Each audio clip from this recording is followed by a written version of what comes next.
1절에서 5절 말씀.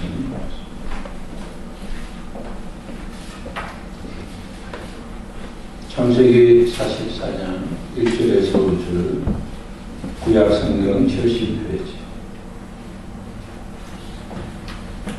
요셉이 그의 집 청지기에게 명하여 이르되 양식을 각자의 자루에 운반할 수 있을 만큼 채우고 각자의 돈을 그 자루에 넣고 또 내 잔 곧 은잔을 그 청년의 자루 아기에 넣고 그 양식값 돈도 함께 넣으라며 그 요셉의 명령대로 하고 아침이 밝을 때 사람들과 그들의 나귀들을 보내니라.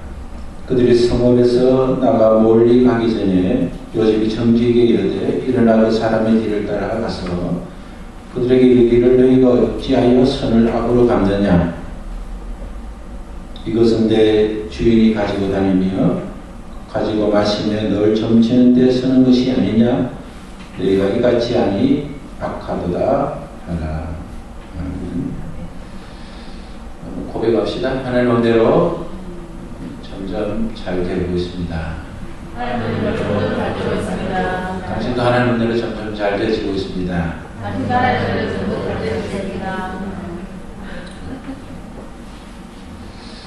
22년 전 요셉의 형제들은 요셉을 위협했습니다. 요셉은 형들로 인해서 생명의 위협을 받고 또 형들은 그것으로 만족하지 않고 요셉을 애굽으로 가는 상인에게 동생을 팔아버렸습니다. 그리고 요셉은 형들에게 위험을 받고 생명의 위험을 느끼고 애굽의 노예로 팔려가는 신세가 되었습니다. 요셉의 형제는 난폭했고 거칠었고 자기중심적이었습니다. 그랬던 형들이 이제 요셉 앞에 서고 있습니다. 양식을 구하기 위해서 총리화된 자기 앞에 서 있었습니다. 그리고 물모를 담았던 시몬을 구하기 위해서 그렇게 보고 싶었던 베냐민을 데리고 자기 앞으로 돌아갔습니다. 요셉은 그 형들을 보면서 형들의 달라진 모습을 확인하고 싶었습니다. 요셉은 여러 번 시험을 지금 했습니다. 간첩으로 정탐꾼으로 누명을 씌우고 자신이 곡식을 가져간 자루에 돈을 넣어서 도둑으로 몰고 그래서 다시 베냐민을 데리고 애굽으로 올 수 없는 그런 나쁜 조건에서도 불구하고 요셉의 형제들은 각오와 다르게 자기중심적이 아니라 난폭하고 거친 존재가 아니라 가족을 생각하고 또 형제를 생각하는 사람으로 요셉을 배웠습니다. 그러나 요셉은 그것으로 만족할 수 없었습니다. 왜냐하면 22년의 세월 동안 그가 겪었던 아픔, 그가 겪었던 수많은 일들은 그 형제 지금 현재 변한 모습으로 만족할 수가 없었습니다. 그래서 요셉은 이제 형제들에게 그들의 필요한 곡식을 자루에 다 하기까지 차게 한 후에 그들이 곡식값으로 준 돈도 그 자루에 넣고 특히 베냐민에게는 그가 즐겨 쓰던 은잔을 넣어서 시험해보고자 했습니다. 형제들은 그 사실을 모르고 자기의 자루에 곡식을 가득 담고 고향으로 가나안으로 가고 있는 도중에 요셉은 성읍을 벗어날 정도 될 때 자기의 아랫사람 청지기를 불러서 뒤를 쫓게 합니다. 그러면서 그 형제를 찾아가서 만나면 너희들은 어떻게 선을 악으로 갚느냐고 그렇게 말을 하면서 주인이 쓰던 총리가 쓰던 은잔이 없어졌는데 그것을 왜 훔쳐갔느냐고 그렇게 말하라고 그렇게 합니다. 요셉의 계획된 시험 것을 알지 못하는 형들은 너무 당황스러워서 또 자신들은 전혀 그런 잘못을 저지르지 않았기 때문에 자기의 무죄함을 분명하게 선언을 합니다. 우리의 자루에서 돈이 나올 까닭이 없습니다. 은장에 나올 까닭이 없습니다. 우리는 지난번에 우리 자루에 있었던 돈을 다시 가져갈 정도였는데 우리가 무엇이 필요해서 우리가 그때 돈을 가져온 것만 보더라도 우리는 돈에 욕심이 없는 사람이지 않습니까? 그래서 지난번 있었던 돈을 가져왔던 일을 해상시켜주면서 결코 자기들은 훔쳤지 않았다는 것을 말하고, 만약에 총리가 쓰는 은장이 발견되면 그 사람은 요셉이 종이 되겠다고, 노예로 살겠다고 그렇게 항변을 합니다. 형제들은 결백했기 때문에 그들은 형제의 나이 순대로 자료를 다 보여줬습니다. 살자료를 다 보여주면서 확인을 시켜줬는데, 그 자료를 열어보는 순간 10명의 형제들 간에 전혀 발견되지 않았던 은잔이 마지막 베냐민의 자료를 여는 순간 은잔이 발견되고 말았습니다. 형제들은 놀라지 않을 수 없었습니다. 당황하지 않을 수 없었습니다. 청지기는 은자만 놓은 사람만 종으로 잡아가고 다른 형제들은 다 집으로 돌아가도 좋다고 했습니다. 형제들이 극한 상황에 몰렸습니다. 베냐민 한 사람을 희생하면 모든 형제는 살 수 있는 그런 환경이 되었습니다. 요셉은 시험은 그것이었습니다. 자기 살려고 형제를 버릴 것인가, 아니면 같이 살 걸 선택할 것인가는 시험이었습니다. 형제들이 20년 전처럼 나 동생을 자기 살려고, 자기 감정 처리하려고 죽일 것인가, 아니면 자기는 죽더라도 모두가 함께 죽더라도 같이 죽고 살려면 살 것인가, 한 사람이 희생을 선택할 것인가, 연합하여 살기를 도모할 것인가는 그런 시험에 도달하게 됩니다. 죄를 지은 사람만 노예가 되고 도둑질하지 않은 사람은 집으로 갈 수 있다고 청지기가 요셉의 종이 계속해서 말을 해줍니다. 사람들은, 형제들은 베냐민만 보내지 않습니다. 그들은 베냐민을 버려두고 떠나려고 하지 않았습니다. 형제들은 총리에게 우리가 가서 우리가 공동 책임을 지겠다고 그렇게 말을 합니다. 그래서 청지기와 함께 요셉의 형제들은 총리 앞으로 오게 되었습니다. 요셉은 형제들이 변한 모습을 보고 마음에 많은 감동이 있었습니다. 가족의 연합을 생각한 형제들을 보면서 그런 많은 생각들을 하게 되었습니다.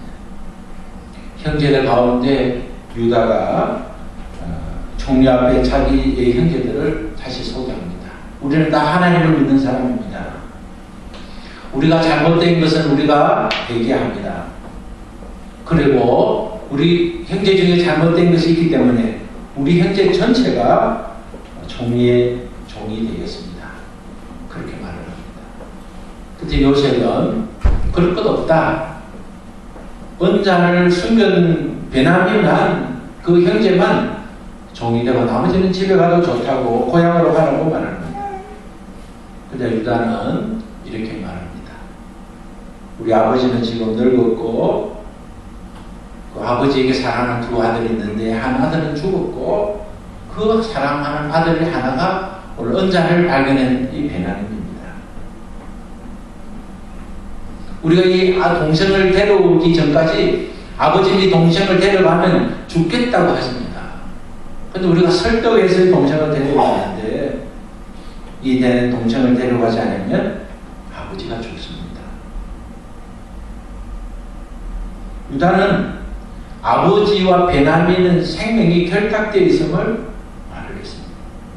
이 동생을 데려가지 않으면 아버지는 죽게 되고, 아버지가 죽게 되면 우리가 결국 아버지는 죽이는 사람이 되기 때문에 우리는 결코 이 동생을 두고 갈 수 없다고 말합니다. 그래서 총리에게 차라리 이 동생은 보내주고 나를 배나는 대신해서 종을 삼고 다른 형제들은 보내주면 좋겠다고 그렇게 부탁을 합니다. 유다가 그렇게 말하는 중심에는 아버지가 있었습니다. 그런데 이 동생의 문제가 아니라 이 동생을 이래서 자기 아버지가 죽고 사는 문제가 있다는 것을 말을 했습니다. 오늘 우리의 삶의 중심에 우리는 아버지가 있어야 됩니다. 내 스스로의 삶을 생각하기 이전에 나를 존재하겠던 아버지, 우리 육신의 아버지, 영적 아버지를 생각하는 사람이 되어야 할 것입니다. 요셉의 모든 상처는 분리였습니다. 그러나 요셉을 치료하는 것은 연합이었습니다. 우리는 우리 인생을 우리 혼자의 실력으로 살려고 하는 것을 포기해야 됩니다. 나 혼자만 잘 되면 된다는 그 생각을 버려야 됩니다. 우리는 연합해야 하나님의 영광을 돌릴 수 있습니다. 우리 연합된 삶으로 성공해야 진정한 성공이 될 수 있습니다. 우리가 가족을 위해서, 가족의 연합을 위해서 무엇을 할 것인가? 요셉의 이야기를 통해서 우리는 생각할 수 있습니다. 우리 가족 연합을 우리가 위한다면 시간과 노력을 써야 됩니다. 그리고 욕망과 필요를 사용해야 됩니다. 돈과 재산을 사용해야 됩니다. 지혜와 명예를 사용해야 됩니다.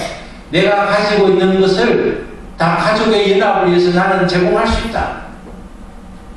그런 마음과 행동이 있을 때 연합을 이룰 수가 있습니다. 창세기 45장은 요셉이 그러한 시험을 하였고 그런 기대 이상으로 유다를 통해서 그 형제들을 통해서 그들의 형제가 연합되고 있다는 사실을 듣게 됩니다. 45장은 이어서 요셉의 이 형제, 특히 유다의 이야기를 들으면서 감정을 억제할 수가 없었습니다. 그래서 그는 그를 수발되는 그의 아래 사람들을 다 나가라고 소리를 지르고 그들은 요셉은 형제들과 홀로 이 자리를 마련합니다.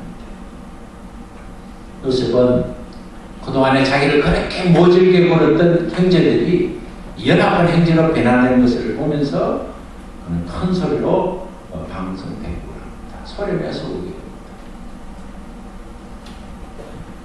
그 울음소리가 얼마나 큰지 그 울음소리는 밖에 있는 사람들을 그 울음소리를 듣게 했고 너무 큰 소리를 울기 때문에 그 울음소리는 바로에게도 알려졌습니다.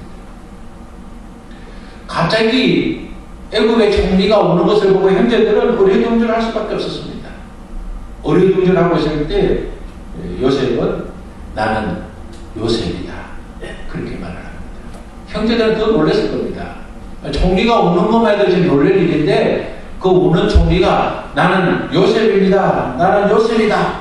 그런 말할 때 형제들이 당황하지 않을 수 있었습니다. 그런 요셉이 제일 먼저 물었던 질문은 아버지가 아직 살아있습니까? 하는 질문이었습니다. 요셉은 지금 아버지가 살아있는 걸 알고 있습니다. 그런데 왜 그런 질문을 했습니까? 형들의 마음을 좀 가라앉히기 위한 겁니다. 요셉은 정말 성경을 보면 정말 대단한 총리였다. 정말 대단한 인물이었다는 것을 알 수 있습니다. 그가 말하는 거, 행동하는 거 하나도 그냥 대충대충 하는 게 없습니다. 그는 아무리 좋은 것이라도 아니면 아니다 그러고 아무리 나쁜 것이라도 자기가 본 것은 봤다 그러고 그 강직한 성격, 그의 분명한 행동이 하나님을 분명하게 쓰임받았던 사람인 것을 확인할 수 있습니다. 요셉은 형들에게 마음의 감정이 가라앉히도록 아버지는 잘 계십니까? 이 말은 뭡니까? 당신과 나는 형제입니다. 당신들이 연합되어 있는 것을 보고 나도 당신과 연합된 같은 형제라는 사실을 밝혀줍니다. 형제들은 그 말을 들으면서 더 두려워하며 요셉 앞에 서 있습니다. 요셉은 두려워하는 형제들을 가까이 오게 했습니다. 그리고 다시 한번 그들에게 말합니다. 나는 당신들의 아우입니다. 나는 당신들이 나를 팔았던 그런 당신들의 아우입니다. 나는 당신의 동생이고 당신의 동생이 나는 당신이 팔았던 그 사람인 것을 말합니다. 관계에 대해서 다시 한번 확인해 주는 내용이지만 형들은 더 두려워했을 겁니다. 그렇기 때문에 요셉은 당신이 팔았던 아우인데 당신은 두려워하지 말라고 말을 합니다. 이미 요셉은 형들을 용서하고 있었습니다. 요셉은 형들에게 속히 이제 고향으로 돌아가서 아버지를 모시고 오라고 합니다. 요셉은 자신이 이 가족들이 고센 지방에 머물면서 계속 살기를 원한다고 말을 해줍니다. 요셉은 그의 가족 모두가 가축과 하수까지 돌봐주겠다는 말을 듣고 형제들이 안심을 합니다. 예를 들면 아버지만 모시고 오세요 하면 우리는 이제 보리를 먹으나 생각할 텐데 요셉은 고향으로 돌아가 아버지와 가족들과 하숙들까지 일하는 사람들까지 다 데려오라고 그렇게 말을 합니다. 형들은 이 말을 듣고 아버지뿐만 아니라 전 가족을 이렇게 해서 관심을 가지고 있다는 말을 듣고 안심을 하게 됩니다. 요셉이 왜 전 가족을 데려가야 합니까? 앞으로 5년이나 더 기근이 있기 때문에 요셉은 가족을 돌봐주기를 원했습니다. 요셉은 베냐민의 목을 안고 울었고 베냐민도 형의 목을 안고 울었습니다. 요셉은 차례대로 안고 입 맞추고 울었습니다. 그들 간의 모든 장벽이 무너졌습니다. 이 소식이 이제 바로의 궁중에 바로에게 들어 전달되었습니다. 그 소식을 들은 바로와 관리들, 우리 총리의 가족들이 식량사로 왔다가 총리를 가족을 만나고 그 만났던 총리가 너무 감격해서 지금 큰 소리를 울고 있다는 소식을 들었는데 성경은 그 바로와 그의 관원들이 그 소식을 듣고 매우 기뻐했다고 그렇게 기록하고 있습니다. 바로는 그 소식을 들은 후에 그 바로의 마음이 감동되어서 가족을 데려오도록 수레를 베어줍니다. 창세기 45장에는 수레는 성경에서 첫 번째로 등장하는 수레입니다. 수레를 내주면서 고향으로 데려가지고 고향에 있는 기구들은 한 번도 가져올 거 없다. 우리가 당신의 필요를 다 채워주겠다고 하면서 필요한 여기에 필요한 양식, 필요한 모든 것을 제공해 줍니다. 그리고 형제들에게 새 옷을 주고 베냐민에게는 은 300과 옷 5벌을 줍니다. 참 우리가 삶에서 저는 말씀 보면서 그렇게 생각해요. 하나님께서 다 사랑하시잖아요. 특별히 사랑을 받도록 우리가 힘쓸 필요가 없다. 보통 사람은 옷 1벌인데 종류가 특별히 사랑하니까 옷 5벌을 주는 거예요. 하나님을 사랑하지 않는 사람이 어디 있습니까? 우리가 하나님의 구원을 입고 사랑을 받으면 특별히 사랑을 받도록 그런 사랑받는 존재가 되어야 할 것입니다. 요셉은 형들에게 선물을 주면서 내려가면서 다투지 말라고 합니다. 사람이 너무 나빠도 다투고 너무 좋아도 다투는 겁니다. 총리가 될 줄 알았으면 그렇게 하지 않을 행위들 아니겠습니까? 우리가 살면서 어떤 사람과 미움함이 있을 때 그 사람의 오늘을 보지 말고 그 사람의 미래를 보세요. 오늘은 미워할 수 있는 사람이지만 앞으로 보면 절대 미워하면 안 되는 사람이 있습니다. 오늘은 마음이 상하지만 그러나 그것을 오늘을 보지 말고 내일을 보고 살아야 됩니다. 형들은 길 가다가 다투지 않도록 형제들끼리 네가 잘했니 내가 잘했니 너 때문에 팔았지 않았느냐 너 때문에 이런 일이 생기지 않았느냐 너가 형제를 요셉을 보는 순간 죽이자 하자 말하지 않았느냐 이런저런 일로 다툴 가능성이 있기 때문에 서로 과거에 다투지 말라고 권면합니다. 요셉이 과거의 문제를 청산했기 때문에 형제들도 과거의 문제 가지고 연연하지 말게 권면을 하는 것입니다. 그들은 애굽을 떠나 가나안으로 들어갑니다. 가나안에 들어가는 순간 그의 아버지는 아마도 이 아들이 언제 오냐 한번을 보다가 아들을 오는 이런 일을 발견했을 것입니다. 아버지 야곱은 11명의 자식을 보면서도 기뻤지만 그와 함께 오는 일행들의 행렬을 보면서 아마 더 기뻐했을 것입니다. 아들이 11명이 돌아왔다는 것은 아들이 간첩으로 정탐꾼으로 오해받았던 누명이 벗겨진 것이고, 떠나기 전에 염려하고 불안했던 모든 문제가 해결되었기 때문에 곡식을 가지고 오는 그 기쁨보다 더 큰 기쁨으로 아들을 환영했을 것입니다. 그러나 그런 기쁨의 장면 속에 더 기쁜 소식이 있다는 것은 야곱은 상상도 하지 못했을 것입니다. 자기가 죽었다고 생각하는 그 아들이 지금 살아있다는 소식이 그 속에 있습니다. 그리고 그 살아있던 자식이 애굽의 총리가 되었다는 소식이 그 속에 있습니다. 그리고 그 총리가 그 자기를 초청하고 바로가 그것을 위해서 수레와 양식과 선물을 보냈다는 소식이 있습니다. 믿음의 눈은 이런 눈을 가지는 것이 믿음의 눈입니다. 오늘 보이는 것만 보는 것이 아니라 상상할 수 없는 것이 그 속에 있음을 보아를 발견할 수 있습니다. 생각할 수 있는 소식이 있습니다. 생각할 수 있는 축복이 있습니다. 생각할 수 있는 능력이 오늘 우리 환경 속에 숨어져 있습니다. 그것을 보는 여러분 되시기 바랍니다. 그것을 봐야 됩니다. 오늘 보여지는 그것이 아니라 오늘 보이는 좋은 것 그 안에 더 좋은 것 있고, 오늘 보이는 불편한 속에 하나님의 신비한 축복이 있다는 것을 볼 수 있습니다. 야곱은 그 아들을 통해서 너무나 놀랄 수 있는, 상상할 수 없는 소식을 듣게 됩니다. 야곱이 사랑했던 요셉이 살아있고, 요셉이 총리가 되었고, 요셉이 자기를 초청했다는 소식을 듣게 됩니다. 23년 동안 죽은 줄 알았던 사랑하는 그 아들이 살아있다는 소식만으로도 놀라운 것이지만, 그 아들이 총리가 되었다는, 그 아들이 자기를 초청했다는 이야기를 듣고 성경의 말씀은 100세 넘은 야곱이 그 자리에 주저앉고 일어서지 못했다. 그렇게 증언하고 있습니다. 야곱은 이제 소식을 듣고 거짓말인지 사실인지 주저앉았을 때 밖에 있는 광경을 보여주면서, 수레를 보여주면서 선물을 보여줄 때 야곱은 힘을 얻게 됩니다. 그래서 야곱은 그의 가족들을 모두를 데리고 이제 애굽으로 떠나게 됩니다. 성경이 이때 야곱의 이름을 이스라엘이라고 하나님이 붙여준 이름을 다시 기록하기 시작합니다. 하나님의 약속이 이루어진 이름, 하나님의 축복이 있는 그 이름, 하나님께서 야곱의 아들들을 큰 민족을 이루게 해주셨다는 약속의 이름, 그 이스라엘이 된 것입니다. 이 세상에서 가장 사람의 마음을 아프게 하는 것이 있다면 자식들끼리 반복하는 겁니다. 부모는 자식들이 잘 사는 것은 부자로 사는 것보다 화목하게 사는 것을 원합니다. 우리 하나님 앞에 다른 신앙을 하나님 원하시는 것이 아닙니다.